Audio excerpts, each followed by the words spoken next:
Hello, we are back. So this is Leslie Rohrer's argument number 4. Fourthly, the overwhelming evidence this gradient is entirely due to gravity.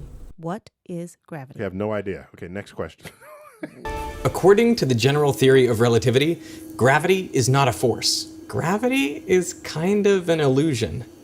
Professor Dave again. I want to tell you about Newton's second law.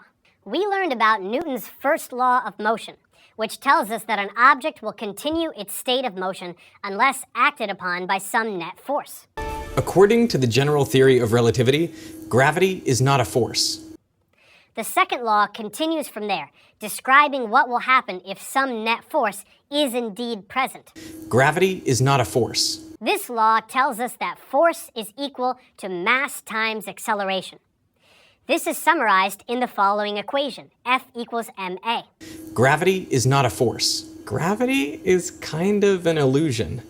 Your obtuse obfuscation notwithstanding is nonetheless irrelevant to the fact of the gradient. If you want anyone with even a lick of sense to agree with you, then you need to provide a vastly better empirically supported explanation. Let's just say this is the density, and then it's getting a bit less dense as we go up, and a bit more less dense as we go up, blah blah blah blah. Why is this happening? Remember, gas is unbonded, it's homogeneous. It has elastic collisions, Bob. Every single mole is bouncing into each other in every single direction. So, let's make it this way. Brush. If a gas mole has bounced off the ground and goes in this direction, tell me, Bob, why is it coming back? Because it is coming back because we actually are breathing. That means it's hitting something and coming back. You get that? It requires containment to bounce off and come back. Now, because we got the most concentration of gases lower down, means there's more bombardments per cubic centimeter compared to there, or compared to there, doesn't mean that there's no gas up there. There's the same gas here as there is here.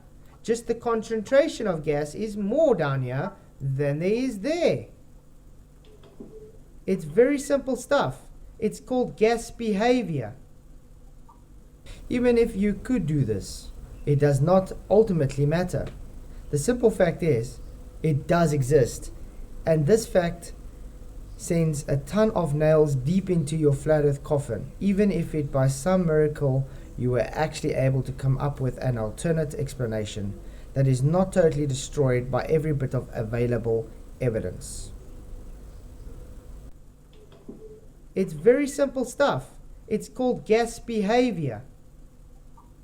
Now, the surface of the ground means there's more for the gas to hit off of.